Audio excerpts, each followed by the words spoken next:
நமது நேயர்கள் அனைவருக்கும் எனது இனிய வணக்கத்தை தெரிவித்துக் கொள்கிறேன். நான் உங்கள் டிஜே சுந்தரபாண்டி, சிவகாசியிலிருந்து. தற்போது நம்ம பார்க்க போற தலைப்பு என்னன்னு பார்த்தீங்கன்னா, 2024ஆம் ஆண்டு குரு பகவான் வக்ர நிலையில் அடையும் பொழுது, ரிஷபராசியில் அமர்ந்திருக்கும் குரு பகவான் வக்ர நிலையில் அடையும் பொழுது நம்மளுடைய 12 ராசினியர்களுக்கும் என்னென்ன மாற்றங்கள் ஏற்பட போகுது, நம்ம என்னென்ன விஷயங்கள்ல கவனமாக இருக்க வேண்டும் என்பதை பற்றி பார்க்க போறோம். நேயர்களுக்கு அடியேன் உங்கள் சிவயோகி சிவசக்திமான் சுவாமிகள் வணக்கத்தை தெரிவித்துக் கொள்கிறேன். நான் கரூர்லேருந்து வல்சலா பணிக்கர், பிரசன்ன ஜோதிடர். தாயின் மீது அளவு கடந்த அக்கறையும் மிகப்பெரிய ஒரு இரக்க குணமும் கொண்ட, மிக மென்மையான மனமும் கொண்ட கடக ராசி நேயர்களுக்கு ஆகஸ்ட் மாத பலன்களை பற்றி நம்ம பார்க்க போகிறோம். கடகராசின்னு சொன்னோடனே எப்பயுமே பார்த்திங்கன்னா நம்மளுடைய வார்த்தையில் முதல் வார்த்தையாக வருவது தாயின் மீது அன்பு தான். அந்த அளவு கடந்த அன்பு கொண்டதுனால தான் உங்களுடைய ராசியில் சுப கிரகம் அப்படின்று அழைக்கக்கூடிய குரு பகவான் உச்சம் பெறுகிறார். அவருக்கு அங்கே வலிமை அதிகமாக கொடுக்கப்பட்டுள்ளது. அவருக்கும் ஒரு மகிழ்ச்சியான சந்தோஷத்தை பெற வேண்டும் என்பதற்காகவே குரு என்ன பண்ணுறாரு, சந்திரனுடைய வீடான கடகராசியில் தான் உச்சம் பெறுகிறார் என்பதை பார்க்கிறோம். ஸோ இவ்வளோ வலிமை கொண்ட கடகராசிக்காரர்களுக்கு இந்த மாத பலன்கள் என்ன நன்மைகளை கொடுக்க போகுது அப்படின்னு பார்க்கும்பொழுது, உங்கள் ராசியின் அதிபதியாக சந்திரன் வருகிறார். உங்களுக்கு இந்த மாதத்தில் கடவுள் பக்தி அதிகமாக இருக்கும். கோவிலுக்கே போக மாட்டேன்னு சொல்கிறவங்க கட்டாயமாக இந்த மாதத்தில் அதிகமாக கோவில்களுக்கு போய் மனசார தன்னுடைய மனவேதனைகளை கொட்டி தீர்த்து தன்னுடைய மகிழ்ச்சிகளை கொஞ்சம் அதிகப்படுத்தி கொள்வதற்கான வாய்ப்புகளாக இந்த மாதம் இருக்கும் என பார்க்கிறோம். அதே போல் பார்த்திங்கன்னா பெண்கள் வழி மூலமாக, அதாவது உங்களுடைய கூட இருக்க பெண்களாக இருந்தாலும் சரி, உங்களுடைய சகோதர சகோதரிகளாக இருந்தாலும் சரி, அல்லது உங்களுடைய மனைவியாக இருந்தாலும் சரி, பெண்கள் மூலமாக உங்களுக்கு அதிகமான லாபங்கள் கிடைக்கக்கூடிய காலகட்டமாக இந்த மாதம் உறுதியாக இருக்கிறது. ஸோ ஏதாவது ஒரு பெண்கள் உங்களுக்கு சப்போர்ட்டாக இருப்பாங்க இந்த மாதத்தில், உறுதியாக இருக்கக்கூடிய தன்மை. அதாவது நீங்களே கடகராசிக்காரங்களே பெண்களாக இருந்தாலும் உங்கள் கூட இருக்க பெண் உங்களுக்கு இந்த மாதத்தில் ஒரு உதவியாக இருப்பாங்க அப்படின்னு பார்க்குறோம். அதே போல் மன மகிழ்ச்சிக்காக ஒரு காலகட்டமாக, ஒரு மகிழ்ச்சியை மட்டும் நீங்கள் பயணிக்கக்கூடிய காலகட்டமாக இந்த மாதத்தை உறுதியாக சொல்ல முடியும். மன அழுத்தத்தோடு இருக்கேன், கொடுத்த வாக்கை காப்பாற்ற முடியாமல் இருக்கேன், நான் என்ன பண்ண போகிறேனோ அப்படின்னு சொல்லி கவலைப்பட்டுருந்தீங்க பார்த்தீங்களா. ஸோ அதுலேருந்து விலகி ஒரு மகிழ்ச்சியான சூழ்நிலையை நோக்கி நீங்கள் பயணிக்கக்கூடிய காலகட்டமாக கிரகங்கள் உங்களுக்கு சப்போர்ட் பண்ணுது அப்படிங்கிறத பார்க்குறோம். ஸோ அதே போல் மனைவிக்கு ஏதாவது தொழில் வச்சு கொடுக்கணும்னு ஆசைப்பட்றேன், அல்லது என் மனைவி தொழிலில் இன்னும் கொஞ்சம் அதிகப்படுத்த ஆசைப்பட்றேன் அப்படின்னு யாரும் கடகராசிக்காரங்க நினச்சிக்கிருக்கீங்கன்னா, கட்டாயமாக இந்த மாதம் உங்களுடைய மனைவிக்கு புதிய தொழில் வைத்து கொடுத்தீங்கன்னா நல்ல ஒரு லாபம், சிறப்பான தன்மைகள் உண்டு. ஸோ நீங்கள் தொழில் புதுசாக வச்சு கொடுக்குறதுக்கு முன்னாடி நீங்கள் பார்க்க வேண்டிய விஷயம் என்ன பார்த்தீங்கன்னா, நீங்கள் பிடிக்க போகிற அந்த ஆஃபீஸின் அலுவலகம் அல்லது கடையோட வாஸ்து நல்லா இருக்கா அப்படிங்கிறத ஃபஸ்ட் தெரிஞ்சுக்கணும். ஏன்னா கடகராசிக்கு எப்போயுமே பார்த்திங்கன்னா வாஸ்து விஷயத்தில் ரொம்ப ரொம்ப அக்கறை செலுத்தணும், கவனம் செலுத்தணுங்கிறது நிதர்சனமான உண்மை அப்படின்ட்டு பார்க்குறோம். ஸோ அதே போல் அந்த வாஸ்து நல்லா இருக்கான்னு பார்த்துக்கோங்க. ஸோ அதே போல் பார்த்திங்கன்னா உங்களுடைய இளைய சகோதர சகோதரிகளுக்கு திருமணம் சம்பந்தப்பட்ட விஷயங்களுக்கு எதுவும் முயற்சி எடுத்திங்கன்னா கண்டிப்பாக நல்ல மாற்றம் உண்டு. இடமாற்றம் வேணும் அப்படின்னு எதிர்பார்த்துக்கிட்டு இருக்க கடகராசிக்கு நேயர்களுக்கு உறுதியாக இடமாற்றம் அடைவதற்கான சூழ்நிலைகள், வேலையில் இடமாற்றம் அமைவதற்கான சூழ்நிலைகள் உண்டு. வீடு இடமாற்றம், சில பேர் வீடு கூட இடமாற்றத்துக்கான தன்மைகளும் கிரகங்கள் ஏற்படுத்துது அப்படின்னு பார்க்குறோம். திருமணம் சம்பந்தப்பட்ட சுப நிகழ்ச்சிகள் சம்பந்தப்பட்ட விஷயங்களில் கடகராசிக்காரங்களுக்கு இந்த மாதம் பிற்பகுதியில், அதாவது 15ஆம் தேதிக்கு மேலே நல்ல ஒரு மகிழ்ச்சியான சூழ்நிலைகளை, சிறப்பான தன்மைகளை ஏற்படுத்தக்கூடிய தன்மையில் கிரகங்கள் சப்போர்ட் பண்ணுது அப்படிங்கிறத பார்க்குறோம். ஸோ அதே போல் பார்த்திங்கன்னா ஒரு சில நன்மைகள் எந்த அளவுக்கு சொல்கிறோமோ அதே போல் கவனமான விஷயங்கள் அப்படின்னு சொல்லி தெரிஞ்சுக்கணும். ஸோ அப்படி பார்க்கும்பொழுது நீங்கள் இந்த மாதத்தில் கவனமாக இருக்க வேண்டிய விஷயங்கள் என்னென்னா, உங்கள் மேலே அதிகமாக கண் பார்வைகள் வந்திருக்கும். கண் திருஷ்டின்னு சொல்லுவோம் பார்த்தீங்களா. இந்த மாதம் உங்களை மட்டுமே ஒரு ஃபுல் ஃபோக்கஸ் பண்ணுவாங்க. உங்கள் கூட இருக்கவங்க, உங்களுடைய சொந்தக்காரங்க யாராவது ஒருத்தவங்க உங்களை ஃபுல் ஃபோக்கஸ் பண்ணுவாங்க. ஸோ அப்படி இருக்கும்பொழுது கந்திஷ்டி ஏற்படுவதற்கான காலகட்டமாக இந்த மாதத்தை எடுத்துக்கொள்ளலாம். ஸோ அப்போ நீங்கள் டெய்லி கந்திஷ்டி பரக்கூடாதுன்னா சில விஷயங்களை நீங்கள் கடைபிடிக்கணும். அது என்ன விஷயம் தெரிஞ்சுக்கணும்னு ஆசைப்பட்டீங்கன்னா கீழே உள்ள உங்களுடைய கமெண்ட் பாக்ஸில் போடுங்க. கமெண்ட் பாக்ஸில் நீங்கள் உங்களுடைய எஸ்எம்எஸ் போடுங்க. கட்டாயமாக உங்களுக்கு தனிப்பட்ட முறையில் உங்களுக்கு என்னென்ன விஷயங்கள்ல நீங்கள் கந்திஷ்டி போக்குறதுக்கான செயல்பாடுகளை செய்யணும் அப்படிங்கிறத சொல்கிறேன். அதேபோல் அளவு கடந்த பேச்சு பேசுவதை நிறுத்திடணும். தேவையில்லாத வார்த்தைகள், தேவையில்லாத விஷயங்களை பேசுவதை கடகராசிக்காரங்க இந்த மாதம் கட்டாயமாக நிறுத்தணும் அப்படிங்கிறத சொல்கிறேன். அதேபோல் வயிறு வலி சம்மந்தப்பட்ட பிரச்சனைகள், உடல் ஆரோக்கியத்தில் வயிறு வலி சம்மந்தப்பட்ட பிரச்சனைகள்லாம் ஏற்படுவதற்கான வாய்ப்பு உண்டு. கடகராசிக்காரனுக்கு ஏற்கனவே நல்லா தான் இருந்தது. குரு வந்து 11ஆம் இடத்துலேருந்து நல்லா அற்புதமான பலன்கள் கொடுத்துட்டு வந்தார். இப்போ குரு வக்ரகதின்றீங்களே, பயமாக இருக்கே, ஏதாவது தவறாக நடக்குமா அப்படின்னு கேட்டிங்கன்னா அதுதான் இல்லை. ஏனென்றால் உங்கள் ராசியில் குரு உச்சம் பெறுகிறார். அது இல்லாமல் உங்கள் ராசியில் உள்ள பூச நட்சத்திரக்காரங்களுக்கு குரு அதிதேவதையாக இருக்கிறார். இந்த 2 வகையில் குரு கடகராசிக்கு நன்மை தான் செய்வார். ஏன்னா குரு கடகத்தில் உச்சம் பெறுகிறார், பூச நட்சத்திரத்துக்கு அதிதேவதையாக விளங்குகிறார். இந்த 2 விஷயமும் குருவுடைய விஷயமா இருக்குது. அப்படி இருக்கும்போது அவர் எப்படி உங்களுக்கு கெட்ட காலத்தில் வந்தால் கூட நல்லது தான் செய்வார், கவலைப்பட வேண்டாம். அப்போது குரு வக்ரமாக இருக்கும்பொழுதும் உங்களுக்கு நன்மை தான் செய்யும். இன்னும் கொஞ்சம் குறையும், அவ்வளோதான். அதனால் ஒன்றும் தரல, நீங்கள் அதில் தப்பி தவறி மேலே வந்துடுவீங்க. அதனால் இந்த குரு வக்ரகதி பலன்கள் நம்மளுக்கு பயமாக இருக்கும், ஏதோ இருக்குமோ என்னவோ இருக்குமோன்னு பயப்பட வேண்டியதில்லை. இருந்தாலும் அந்த குரு பின்னோக்கி நகர்ந்து அந்த வக்ரகதி பலன்கள் ஏற்படும் பொழுது உங்களுடைய ராசிக்கு 2, 4, 6 இந்த மாதிரி இடங்களை பார்க்குறாரு. அப்போது குரு அந்த 10 கூடிய இடத்துல இருக்கிற அமைப்பு தான் உங்களுக்கு சொல்லப்பட்டிருக்கு. அப்போது குரு 10க்குள்ள இருக்கும்போது நல்லா கேட்டுங்க. இப்போ குரு நல்லா இருக்கும்போது உங்களுக்கு அந்த பதவி உயர்வு, உத்தியோகம் எல்லாமே கிடச்சிருக்கும்.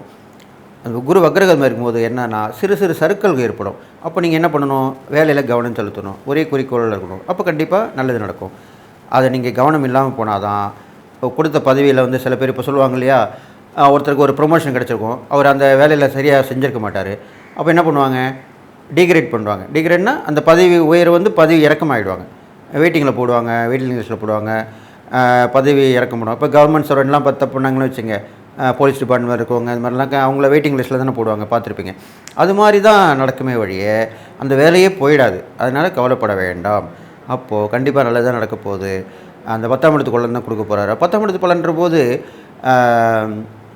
உத்தியோகம், வியாபாரம், தொழில் இதெல்லாமே கொடுக்கக்கூடிய அம்சமாக சொல்லப்பட்டிருக்கு. அதில் வந்து கொஞ்சம் ஏற்ற இறக்கங்கள் இருக்க தான் செய்யும். இருந்தாலும் அது குறுகிய காலம்தான், கிட்டத்தட்ட ஒரு 3 மாத காலம்தான். அதுக்கப்புறம் உங்களுக்கு சரியாக தான் ஆகிடப்போகுது. அதனால் நீங்கள் இப்போ நான் சொல்லக்கூடிய இறைபறிகள் தாரணம் பண்ணிட்டு வந்தாலே அதில் நீங்கள் அழகாக வெளிப்பட்டு வந்துடலாம். இது இல்லாமல் உங்களுக்கு மேலுக்கு மேலும் செல்வம், செல்வாக்கு, அந்தஸ்து எல்லாமே பெருக்க போகுது. உங்களுடைய திறமை வெளிப்பட போகுது, இதெல்லாமே நடக்க போகுது. அதனால் பயப்பட வேணாம். அது இல்லாமல் உங்களுக்கு 2ஆம் இடத்தை அவர் பார்க்கறனால நல்ல தடைப்பட்ட வருமானங்கள் வந்து சேரும், கொடுக்கல் வாங்கல் சீராகும். அது இல்லாமல் குடும்பத்தில் எல்லோருடைய மதிப்பு உங்கள் மேலே வந்து விழும், ரொம்ப மரியாதையோடு உங்களை பழகுவாங்க, ஒரு அந்தஸ்து கிடைக்கும், இதெல்லாமே நடக்கும். கல்வி, ஆரம்ப கல்வியில் இருக்கவங்களும் நல்லா வளர்ச்சி அடைவீங்க. அது இல்லாமல் குடும்ப வாழ்க்கைக்கு ஏற்ற மாதிரி ஒரு இடங்கள் மாற்றங்கள் ஏற்படும். அது மூலிமா ஏற்படக்கூடிய பிரயாணங்கள் மூலிமா லாபங்கள் கிடைக்கும். இது மாதிரிலாம் நடக்க போகுது. 4ஆம் இடத்தை பார்க்கறனால வீடு இல்லாதவங்களுக்கு வீடு கிடைக்கும். வாடகை வீட்டில் இருக்கவங்க வாடகை கொடுக்காம இந்த லீஸ்ன்னு சொல்கிற வீடு அதில் போய் குடியேறலாம். அல்லது மாதம் ஒரு இஎம்ஐ சொல்கிறேன் இல்லையா, வீடு வாங்க, அது மாதிரி கூட வாங்கி போகக்கூடிய அமைப்பெல்லாம் இருக்குது. அதில் போய் சேரலாம். இடம் வாங்கி போடலாம், இது மாதிரிலாம் பண்ணலாம். வண்டி வாங்கலாம், பழைய வண்டி கொடுத்துட்டு புதிய வண்டி வாங்கலாம். இதெல்லாமே செய்யக்கூடிய நேரமாக தான் இப்போ சொல்லப்பட்டிருக்கு. அதனால் இங்கே வந்து உங்களுக்கு எல்லாமே சேர்ந்துடும். அது இல்லாமல் நண்பர்கள், உறவினர்கள் எல்லாமே நல்ல உதவி எண்ணத்தோடு இருப்பாங்க. புது நட்புகள் ஏற்படும், அதான் முக்கியமாக சொல்லணும். ஃப்ரெண்ட்ஷிப், நிறைய கான்டாக்ட் கிடைக்கும். வெளி வட்டார பழக்கங்கள்லாம் நிறைய அதிகமாக இருக்கும். அக்கம் பக்கத்து வீட்டில் உள்ளவங்க, எதிர் வீட்டில் இருக்கவங்க, பக்கத்து வீட்டில் இருக்கவங்க எல்லாமே உதவி புரிவாங்க. உங்களுக்கு வந்து என்ன வேணும்னு கேட்டு அவங்களே செய்வாங்க. இதனால் வரைக்கும் வராமல் பழகாமல் இருப்பாங்க. இனிமேல் வந்து நல்லா பழகி என்ன வேணும், ஏது வேணும் அப்படி கேட்பாங்க. நீங்களும் அதுக்கேற்ற மாதிரி நடந்துக்கிட்டிங்கன்னா உங்களுக்கு நன்மை மேலே நன்மை தான் நடக்க போகுது. அது இல்லாமல் உங்களுடைய 6ஆம் இடத்தை பார்க்கறனால பெரிய கடன்லாம் இருந்திருக்கும் உங்களுக்கு, அதெல்லாம் குறைஞ்சிருமே, வட்டி குறையும். குறைச்ச வட்டிக்கு வாங்கி அதிகமாக இருக்கிற வட்டி கடனை அடிச்சிடுவீங்க. இதெல்லாம் வந்து எவ்வளோ விஷயம், நல்லா யோசனை பண்ணிங்கன்னா கண்டிப்பாக நல்லது தான் நடக்க போகுது. இது மாதிரிலாம் நடக்கும். வழக்குகள்லாம் வந்து ஜெயமாகும். சிறு வழக்குகள்லாம் பஞ்சாயத்து மூலியமாக தீர்க்கப்படும். பக்கத்து வீடு, எதிர் வீடு, உங்கள் வீட்டில் உள்ள பெரிய மனுஷன் மூலிமா அது மாதிரி வீட்டுக்கு ஒருத்தர் இருப்பாங்க, அவங்க மூலிமா அந்த மாதிரி வழக்குகள்லாம் தீரப்படும். அது இல்லாமல் நோய் நொடியெல்லாம் பெருசாக ஒன்றும் வராது. இருந்தாலும் நீங்கள் மருத்துவ பரிசோதனை கண்டிப்பாக செஞ்சுக்கணும் தான் நான் சொல்லுவேன். செஞ்சுட்டு வந்தீங்கன்னா அதுக்கேற்ற மாதிரி முன்னெச்சரிக்கையாக இருந்து நீங்கள் அதில் தப்பிச்சு வரலாம். கண்டங்களுக்கு உனக்கு சிறு சிறு கண்டங்கள் தான் வருமே தவிர பெருசாக ஒன்றும் பயப்படுற மாதிரி ஆபத்துலாம் ஒன்றுமே வராது உங்களுக்கு. அதனால் அந்த அமைப்பும் உங்களுக்கு இருக்கிறதுனால தைரியமாக இறை வழிபாடு தான தர்மங்கள்லாம் பண்ணிட்டு நல்லாயிருக்கும். நீங்கள் இறை வழிபாடு பண்ணும்போது கடகராசிக்காரங்க பார்க்கும்பொழுது பெரும்பாலும் அம்மன் வழிபாடு சொல்லப்பட்டிருக்கு. இப்போ வரக்கூடிய இந்த காலகட்டங்கள் அம்மனை ரொம்ப நேசித்து அவங்களுக்கு விரதம் இருந்து பண்ணுறது. எப்பவுமே அம்மன் கோயிலுக்கு விரதம் இருந்து பண்ணுறது ரொம்ப விசேஷமாக சொல்லப்பட்டிருக்கு. அதுமாதிரி விரதமாக இருந்து நீங்கள் பண்ணலாம். விளக்கு பூஜையில் கலந்துக்கலாம். அது இல்லாமல் அம்மனுக்கு அமாவாசை, பௌர்ணமி இந்த மாதிரி காலகட்டங்கள்லாம் விசேஷ பூஜை செய்து வழிபடலாம். எலுமிச்சம்பழி மாலை போட்டு வரலாம். அப்படி பார்க்கும்போது 27 எலுமிச்சம்பழி போட்டு வரணுன்றது விசேஷமாக சொல்லப்பட்டிருக்கு.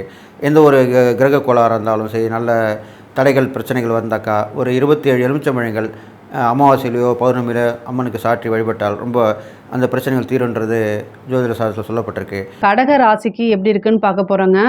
குரு எப்போ வக்ரமாகிறாரு அப்படின்னா அக்டோபர் 9ஆம் தேதி 2024 குரு வக்ரமாகிறாரு. இந்த வக்ர நிவர்த்தி என்னைக்கு குரு வக்ர நிவர்த்தி என்னைக்கு ஆகிறாரு அப்படின்னா 2025 பிப்ரவரி மாதம் 4ஆம் தேதி குரு வக்ர நிவர்த்தி ஆகிறாருங்க. கிட்டத்தட்ட ஒரு 4 மாதம் குரு உங்களுக்கு வக்ரமாக இருக்கிறாரு. பொதுவாக கடக ராசிக்கு அஷ்டமத்து சனியாக நடந்துட்டுருக்கு. இப்போது உங்களுக்கு குரு வக்ரமாக இருக்காரு. நல்ல பலனான உறுதியாக நல்ல பலன் தான். ஏன்னா அவர் 11ஆம் இடம்ங்கிறது கொஞ்சம் பாதக ஸ்தானம் தான். அந்த பாதக ஸ்தானத்தில் வக்ரமாகும் போது ரொம்ப நல்ல பலன்கள் இருந்தாலும் உங்களுடைய சுய ஜாதகம் இருக்கு இல்லையா, அதாவது உங்களுடைய பர்த் ஜனனகால ஜாதகத்தில் ஏதாவது கிரகங்கள் வக்ரமாக இருக்குது அப்படின்னா டபுள் மடங்கு பலன். 11ஆம் இடம்ங்கிறது லாபஸ்தானம். அதில் குரு வக்ரமாகும்போது திடீர்னு ஒரு நல்ல பலன்கள் உங்களுக்கு கிடைக்கும். அதாவது எதிர்பார்க்காத ஒரு ஐஸ்வர்யம், குபேர சம்பத்து இதெல்லாம் கிடைக்கிறதுக்கு வாய்ப்பு இருக்குது. ஏன்னா பொதுவாகவே குரு உங்களுக்கு பாக்கியாதிபதியாக இருக்கார். அந்த பாக்கியாதிபதி 11ஆம் இடம் லாபஸ்தானத்தில் இருக்கனால ரொம்ப சிறப்பான பலன்கள் தான். தொழிலெல்லாம் நீங்கள் நினச்சி பார்க்க முடியாத அளவுக்கு வளர்ச்சிகள் இருக்குது. இந்த அஷ்டமத்து சனி அப்படிங்கிறத கொஞ்சம் நீங்கள் ஒதுக்கி வச்சுட்டு எஃபர்ட் போட்டிங்கனாலே முடியும். அது முடியக்கூடிய காலகட்டம் தான். அஷ்டமத்து சனியில் உங்களுக்கு பாதிப்புகள் இருந்தாலுமே அந்த அஷ்டமத்து சனி முடியக்கூடிய காலகட்டமாக வந்துருச்சு. அதனால் பெரிய லெவலில் உங்களுக்கு சனியினால் பாதிப்புகள் ஏற்படாது. இந்த குரு வக்ரமாக இருக்கனால கூடுதலாக உங்களுக்கு நிறைய நல்ல பலன்கள் தான். ஆனால் அது எப்படி அப்படின்னா நீங்கள் போடக்கூடிய எஃபர்ட்டு தான். ஓகேங்களா? அது உங்களுக்கு ரொம்ப ரொம்ப ரொம்ப பெரிய லெவலில் ஹெல்ப் பண்ணக்கூடியது. நீங்கள் எந்த லெவலுக்கு எஃபர்ட் போடுறீங்களோ அந்த லெவலுக்கு உங்களுக்கு பலன்கள் கிடைக்குங்க. 10ஆம் இடம் அப்படிங்கிறது பார்த்திங்கன்னா தொழில் ஸ்தானம். அதுக்கு 2ஆம் இடம்ங்கிறது தொழில் மூலிமா வரக்கூடியது, அதாவது 11ஆம் இடம். அப்போ உங்களுக்கு என்னென்னா தொழில் மூலிமா நல்ல இன்கம் லாபங்கள்லாம் வரக்கூடிய காலகட்டம். அதுவும் உங்களுக்கு ஜாதகத்தில் வக்ர கிரகம் இருந்துச்சுன்னா 100 ரூபாய் வர இடத்துல 200 ரூபாய் வரக்கூடிய காலகட்டமாக தான் இது இருக்குது. ஓகேங்களா? நீங்கள் ஒவ்வொரு விஷயமும், அதாவது ஒரு விஷயம் உங்களுக்கு என்னென்னா நீங்கள் ஒரு முடிவை எடுக்கிறீங்க. அந்த முடிவை எடுக்கும்போது குழப்பமாக இருக்கும் அப்படின்னா வேறு யார்கிட்டையாவது நீங்கள் கேட்கணும். யார்கிட்ட கேட்கணுன்னா உங்களுடைய பேரண்ட்ஸோ அல்லது வெல்விஷர், உங்களுக்குன்னு கண்டிப்பாக வாழ்க்கையில் ஒருத்தராவது இருப்பாங்க, வெல்விஷர்னு ஒருத்தராவது இருப்பாங்க. அவங்கக்கிட்ட கேளுங்க. நீங்கள் உங்கள் மேலே ஜெலஸாக இருக்கவங்ககிட்ட போய் கேட்டுறாதீங்க. இவன் எப்படா வீழ்ச்சி அடைவான்னு பார்த்துக்கிட்டே இருப்பாங்களா, அவங்கள தேடி போய் பண்ணாதீங்க. ஏன்னா கடக ராசியை பொறுத்த வரைக்கும் பொதுவாகவே எல்லாருமே நல்லவங்க அப்படிங்கக்கூடிய மனநிலையில் தான் நீங்கள் இருப்பீங்க. ரொம்ப அதாவது நல்ல புத்திசாலி. அதுவும் பார்த்திங்கன்னா பூசம் ஆயிலை நட்சத்திரம்லாம் பார்த்திங்கன்னா ரொம்பவே இன்டெலிஜென்ட்டாக இருப்பாங்க. அதாவது மற்றவங்களுக்கு அதாவது ஹெல்ப் பண்ணக்கூடியவங்க. வாலண்டரியாக போய் கடக ராசியே பொதுவாக வாலண்டரியாக போய் மற்றவங்களுக்கு ஹெல்ப் பண்ணக்கூடிய நபர்களாக தான் இருப்பீங்க. பட் ஆனால் உங்களுக்கு தேவையான நேரத்தில் ஹெல்ப் கிடைக்காது. இது ஒரு கஷ்டமாக தான் இருக்குது, கசப்பான உண்மை தான். பட் ஆனால் இதை நீங்கள் மைண்டில் ஏற்றிக்கணும். ஸோ ஏற்றிட்டிங்கன்னா உங்களுக்கு பிரச்சனைகளே எப்போவுமே மன ரீதியாக சங்கடங்கள் வராது. நான் எதுக்காக இவ்வளோ தூரம் சொல்கிறேன் அப்படின்னா, நீங்கள் ஒரு முடிவு எடுக்கிறீங்க, இது நம்ம செய்யலாமா வேண்டாமான்னு சம்டைம் கன்ஃபியூஸ் வரதுக்கு வாய்ப்புகள் இருக்குது. ஏன்னா அஷ்டமத்து சனி நடந்துகிட்டு இருக்கக்கூடிய காலகட்டம். இந்த காலகட்டத்தில் உங்களுக்குன்னு ஒரு வெல்விஷர் இருப்பாங்க இல்லையா, அவங்கக்கிட்ட கேட்டு முடிவெடுங்க. இது ரொம்ப ரொம்ப நல்லது. உங்களுடைய விஷயங்களுக்கெல்லாம் நான் ரொம்ப ரொம்ப நல்லது. ஏன்னா அஷ்டம சனியில் வந்து பார்த்திங்கன்னா முடிவெடுக்க முடியாத ஒரு தன்மை வந்துடும், இல்லைன்னா குழப்பமான விஷயங்கள் வரும். ஏன்னா குருவும் வக்ரமாக இருக்கார். அதனால் இவ்வளோ தூரம் நான் சொல்கிறேன். அதே மாதிரி நீங்கள் எடுக்கக்கூடிய முயற்சிகள் அனைத்துமே ரொம்ப சக்ஸஸை கொடுத்துருங்க. நீங்கள் எடுக்கக்கூடிய அத்தனை முயற்சிகளுமே சக்ஸஸ் தான். ஏன்னா வக்ரமாக இருக்குது. பிஸ்னஸ்க்காக நீங்கள் ஒரு விஷயத்தை எடுக்கிறீங்க அப்படின்னா நல்லது. அதே மாதிரி தொழில் ரீதியாக நிறைய அலைச்சல்கள் இந்த வக்ர காலங்களில் கொடுக்குங்க. தொழில் ரீதியாக உறுதியாக அலைச்சல்கள்லாம் வரும். இந்த அலைச்சல் வரும்போது நீங்கள் என்னென்னா ஐயோ இப்படி வருது அப்படின்னு நினைக்காதீங்க.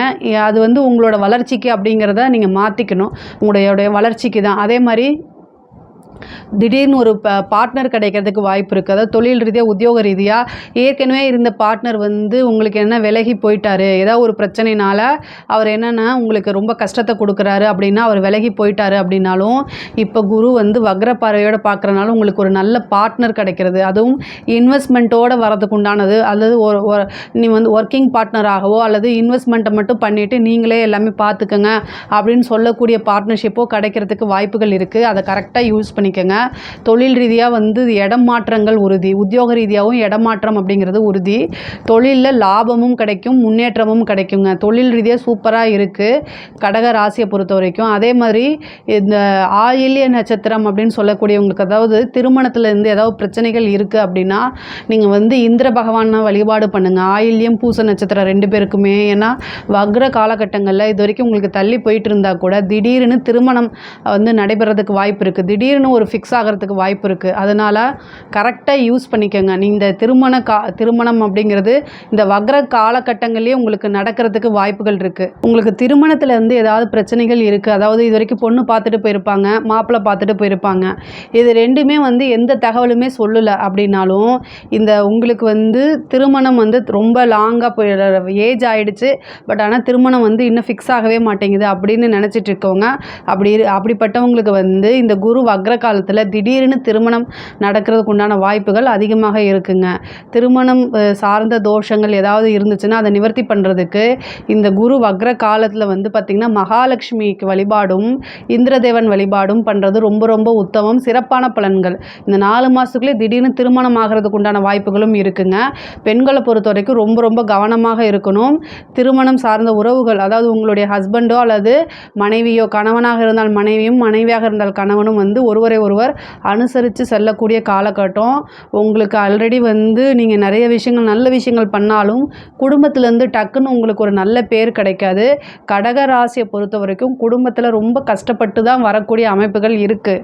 இது எல்லா கடகராசிக்குமே அப்படி தான் அமைப்புகள் இருக்குது. மேக்ஸிமம் ஆஃப் கடகராசி இப்படி தான் இருக்கிறாங்க. பட் ஆனால் வந்து இந்த காலகட்டங்களில் வந்து ரொம்ப கவனமாக இருக்கணும். குடும்பத்தில் நீங்கள் பேசக்கூடிய விஷயங்கள், அதாவது குரு வந்து எக்கனாமிக்கலுக்கு ரொம்ப நல்லவர், ஆனால் ரிலேஷன்ஷிப்பு மற்ற விஷயங்களெல்லாம் வந்து வக்ரமாகும்போது கெடுபலன்களை செஞ்சு விட்ருவார். அதனால் ரொம்ப கவனமாக இருக்கணும். குடும்பத்தில் பொதுவாகவே நீங்கள் நார்மலாக தான் இருப்பீங்க, ஆனால் இந்த வக்ர காலங்கள் ப்ளஸ் ஏதாவது ஒரு சந்திராசிரமம் வருதுன்னு வச்சுக்கோங்க, அன்னைக்குன்னு பார்த்து உங்களுக்கு டக்குன்னு கோபம் வந்துடும்.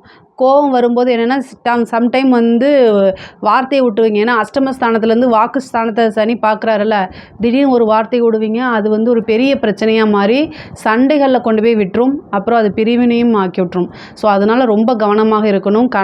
இது ஆண் மட்டும், பெண்ணுக்கு மட்டும் நான் சொல்லலை, ஆணாக இருந்தால் மனைவிக்கிட்டேயும் பெண்ணாக இருந்தால் கணவன்கிட்டையும் ரொம்ப ரொம்ப அட்ஜஸ்ட் பண்ணி போகிறது ரொம்ப நல்லது. இல்லை அப்படின்னா பின்னாடி வந்து பிரச்சனைகளை சந்திக்கிற மாதிரி வரும். அதாவது கணவன் மனைவி உறவுக்குள்ளே அடுத்தவங்களுடைய தலையீடு வந்து இருக்கவே கூடாது. அதுக்காக தான் இவ்வளோ தூரம் சொல்கிறேன். அதே மாதிரி பெண்கள் வந்து நீங்கள் வேலை பார்க்குறீங்க, உத்தியோகம் பார்க்குறீங்க அப்படின்னா அது ரீதியாக நீங்கள் வெளியில் போகிற மாதிரி அமைப்புகள்லாம் வரும்.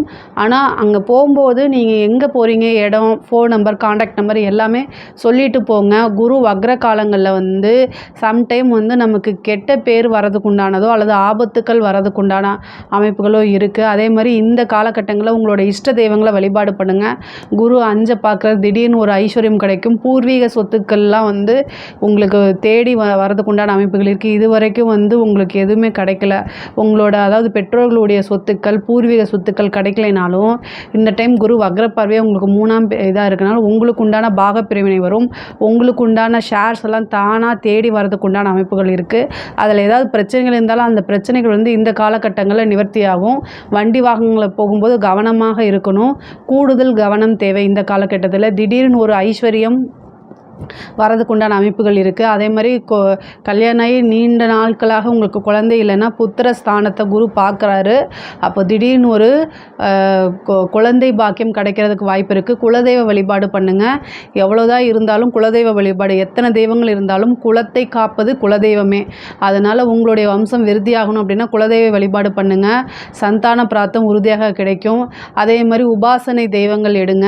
நீண்ட தூர பிரயாணம் பண்ணி ஒரு நல்ல கோவிலுக்கு போகிறது, நல்ல டூருக்கு போகிறது, இந்த அமைப்புகள்லாம் வருது. கடக ராசியை பொறுத்த வரைக்கும் குரு வக்ரமாகிற இந்த 4 மாத காலகட்டங்கள் வந்து ரொம்ப அருமையாக இருக்குதுங்க. இதில் ஏதாவது சந்தேகங்கள் இருக்குது அப்படின்னா கமெண்ட்ஸில் கேளுங்க, நான் கண்டிப்பாக ஆன்சர் பண்ணுறேன். நம்மளுடைய சேனலை லைக் பண்ணுங்கள், ஷேர் பண்ணுங்கள், சப்ஸ்கிரைப் பண்ணுங்கள். நன்றி, வணக்கம்.